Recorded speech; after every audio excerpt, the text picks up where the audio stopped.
It's fairly responsive here.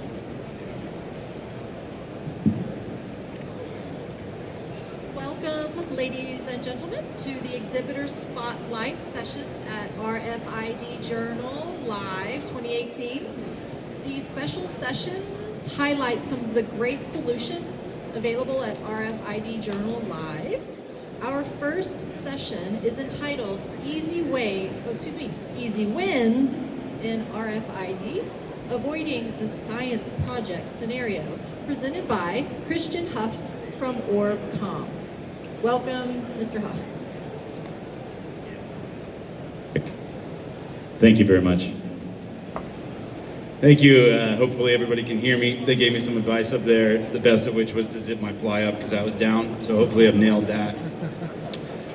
My name is Christian Huff. I'm with OrbCom. My presentation here, Easy Wins in RFID, Avoiding the Science Project, is more or less just the culmination of experience in the RFID industry since 2001. So OrbCom, we have a booth back there. Please feel free to stop by. OrbCom acquired a company called InSync Software about 3 years ago. It's a company I've been with since 2004 and focused on RFID solutions from a software perspective. So really have been in RFID since then in terms of these deployments, seeing what works, obviously going into boondoggles every now and then, and thus the science project scenario that I can give my tips in terms of how to avoid.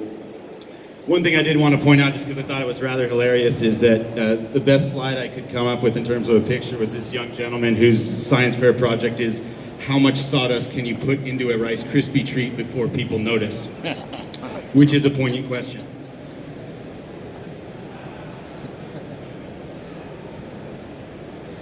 Trying to advance the slide there.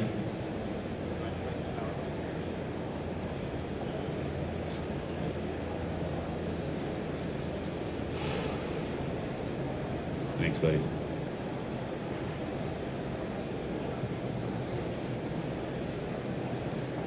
Excellent. So as I mentioned, part of OrbCom, I won't spend too long on us again because that's not why we're here, but visit us. We're right down this line in the 900 line here. Just some numbers to throw out there, but again, I won't spend too much time on that. The big thing is that our focus, since OrbCom has acquired us and the RFID business part of our business, we've tend to focus on the supply chain and manufacturing. So that's really where I've spent most of my time in the past 10 years is in work in progress tracking and warehouse tracking, or in other applications that are what I refer to as the Internet of important or expensive things. So what is an RFID science project? First off, I think we're all familiar with a project that far exceeds budget. That's certainly something that falls in there. A project where you've got always extending timelines, poor results in performance, and most importantly, there's always tinkering, right? So if you've been part of those implementations where you feel like you've never fully actually delivered the solution and you're always just one-upping and circling around trying to tinker, that's really where these tend to fall into. So how do you avoid those? You focus on the low-hanging RFID fruit, right? And the low-hanging value that RFID offers is in reducing scan time, is in validating something based on line of sight, not having to get down, open up a box, dig into it, right? Is on identification, just knowing something's ID, knowing where it's at, knowing it's the right part, knowing it's in the right place. Location, so knowing where something is. I'd say 90% of the application sales that I've done, the number one question is just, where's my stuff?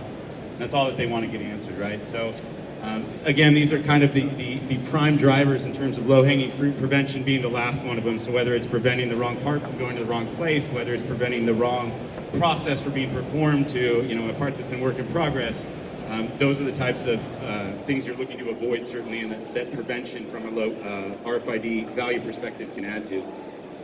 What causes science projects? It's a pretty graphic photo there, but bear with me there. The number one thing that I'll spend most of my time on is incomplete and inadequate project definition and planning.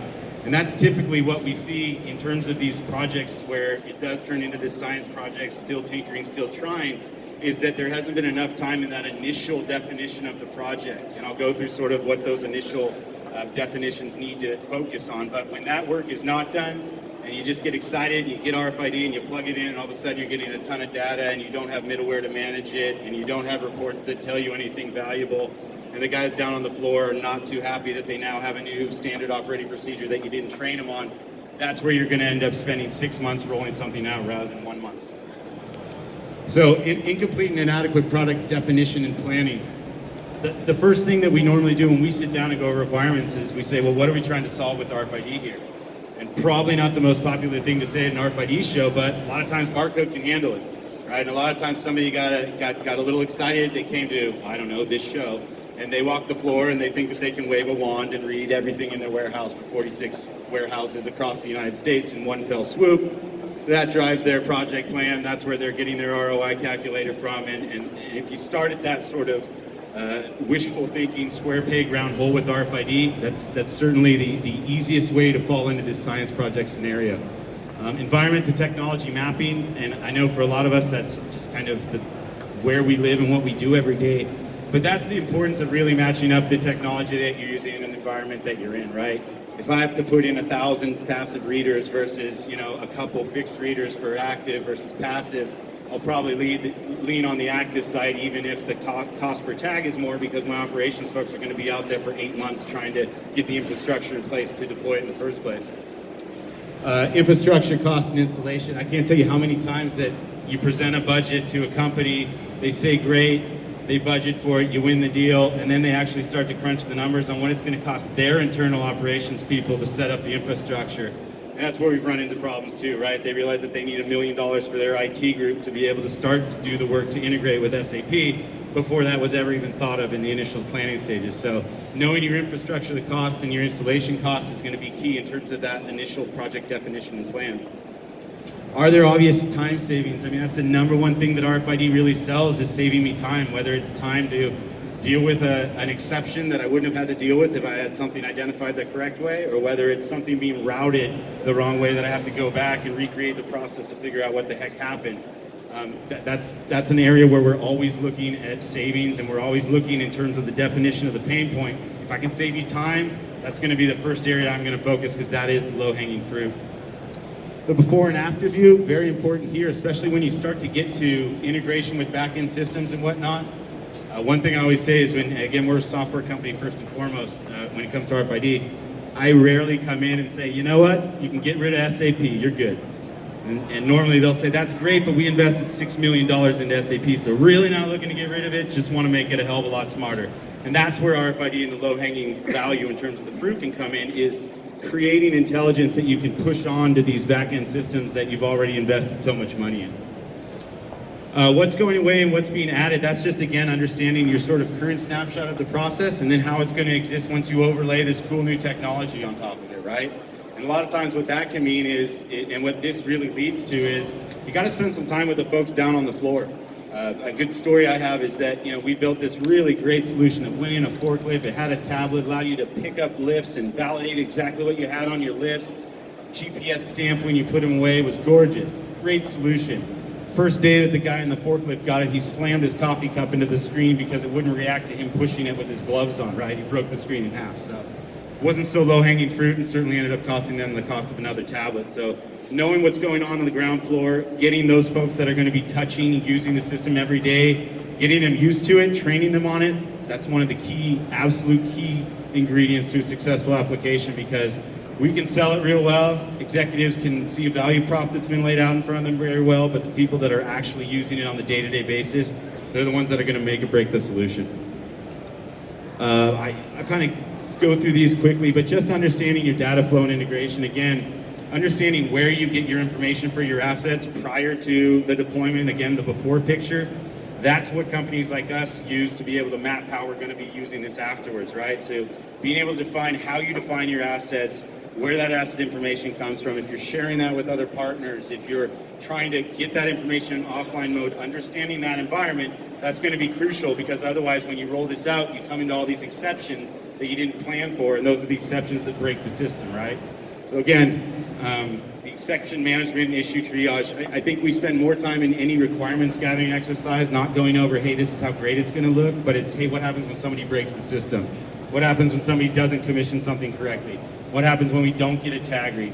Building in those backups, whether it's a barcode scan station, whether it's being able to reference an ID in a user interface so that they can get contextual product information. That type of exception management reporting is absolutely crucial, because otherwise all you're going to deal with are exceptions, never the happy path. Hardware issues. Real easy to talk about hardware issues when you're a software company. The big issue we see with RFID is simply pushing it past its limits. I don't personally, and again, been coming to the show since it was RFID World in 2001 or something, pretty old I guess, but pushing RFID to its limits is, I can sum it up as, if you are expecting going into your application to know directionality at 20 dock doors next to each other and to get 100% correct, knowing that this shipment went in here and it didn't go in here, and you're relying upon that directionality and feedback to drive your back-end systems and to automate you, billing vendors and whatnot, all I gotta say on that is good luck. RFID is great. It can read things from far away and can read a lot of things. RFID also is problematic because it can read things far away and it can read a lot of things. Right? There's a benefit and a balance there that you have to have. And the way that we really architect the solutions that we deliver is that low-hanging fruit. So don't try and read 100 tags going through a door and know exactly which way it went through the door. Rely on the presence, because the presence is a hell of a lot more than you have right now. And knowing that something showed up at various points along the way is going to provide that visibility to allow you later to drill down into it and line that up with business decisions that are being made, right? And that later scale is a lot easier to do in the end rather than in the beginning where you're trying to, the first day that I take a pallet through the door, everything is automated through SAP. I know the direction it went. I send a correspondence to the person that it's coming to. That type of sort of over-expectation, I'm going to be able to read 100 tags going through a door. I would again, if anybody's been to one of these warehouses and sat there for an hour in a chair and watched these magicians that are on these forklifts drive around, how fast they drive, they sit there, they smoke a cigarette right next to the door, they drive in, they drive back out, you're never going to have a perfect algorithm from a directionality standpoint that's going to solve that. So preparing to limit your expectations in terms of the feedback you're going to get is one of those crucial sort of foundations for not turning it into a science project, because otherwise you'll spend your whole time doing studies of how forklift drivers drive, which is fascinating, but doesn't really help on the ROI. Knowing when to use barcode, I said that before. I don't think there's been one application from an RFID standpoint that we've sold and deployed that hasn't also used barcode. Right? Barcode's it's perfect when you're commissioning an asset to use barcode because you need to know you're reading what's in front of you, right? So again, the kind of idea that RFID is going to come in and suddenly I'll be able to commission everything and move everything around, it's going to be the perfect world. Probably not the right show to say that, but that's a little bit hype, right? And you got to cut through the hype, and the way that you do that is limit the amount of tags you're reading, provide an environment where you're guaranteed to get those tags, and then see what sort of automation you can drive in terms of the back end with that data that you're collecting, right? So if I see a pallet go through, I don't need to read 100 tags on that pallet, especially if that pallet was built by hand like they typically always are, and somebody's already scanning them in. I just create that parent-child relationship, and now I'm tracking pallets, which is a lot easier to see coming in at different doorways. I need less antennas, and I need less power, I need less infrastructure. So again, limiting the amount of things you're tagging. I know the tag manufacturers might not like that message, but limiting the amount of things you're tagging to be able to go after that low-hanging fruit, one of the key ways to avoid the science projects. Planning in terms of end-of-life hardware. It's also, I think this show, pretty much all of my colleagues, every time you walk around, somebody's got a new name on the shirt. People jump companies go up, suddenly it's a 10 by 10, now it's a 20 by 20 with a new name on it. The industry has a lot of turmoil and a lot of change. Understanding the end-of-life requirements for the products that you're speccing, if you're an integrator, that's a pretty crucial one, because you spec something, you roll it out, a year and a half later, you got a great solution going, and oh, by the way, we're never going to make that handheld again, so you got to port everything over to Android. Those types of decisions and understanding those end-of-life types of timelines that these hardware manufacturers have, very crucial for ensuring a smooth and steady rollout in addition to maintaining a deployment. Great. Software and integration issues, kind of close to the heart, something that we deal with quite a bit. I will just say this, one thing from a software standpoint is look for flexibility, look for agnostic, look for universal. That's what you're going to need in an industry that changed in terms of standards, in an industry that changes in terms of the soup du jour of what's the best tracking technology.